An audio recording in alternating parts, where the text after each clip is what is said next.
Түнгі жөтелді қалай басуға болады? Кейде жөтел тек күндіз мазалайды, бірақ кей жағдайда ол түнде де мазалап, ұйықтауға мүмкіндік бермейді.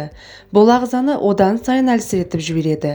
Түнгі жөтелді басудың бірнеше қарапайым әдісі бар.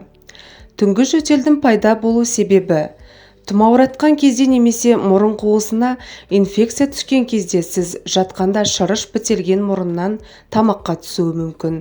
Сол үшін де жөтел күндізгіге қарағанда түнде ауыр болады. Алайда түнгі жөтелді тудыратын басқа да жағдайлар бар. Демікпе: өкпедегі ауа бөлгіштер тарылады және жабылады. Сондықтан шырыш өте көп жиналады. Демікпемен қиналатын адамдарда құрғақ жөтел байқалуы мүмкін, себебі олар тыныс алу кезінде ауаны жеткілікті түрде алмайды. Шам бұл проблеманы шұқтырып жіберуі мүмкін. Аллергия.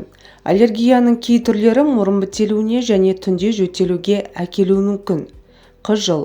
Асқазан сөлі жоғары көтеріліп, өңештің төменгі бөлігіндегі жүйке ұштарын тітіркендіруі мүмкін. Бұл жөтел шақыруы мүмкін. Темекі тарту. Өкпедегі шырыш жөтел шақырады.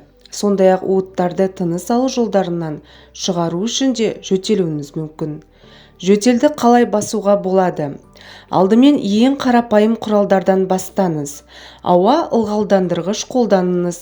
Сондай-ақ ыстық душ немесе шәйнек буымен демалып көріңіз. Қосымша жастық қою арқылы басыңызды сәл көтеріп жатыңыз. Мұрынға тұзды ертіндісі немесе тұзды суы бар спрей шашыңыз.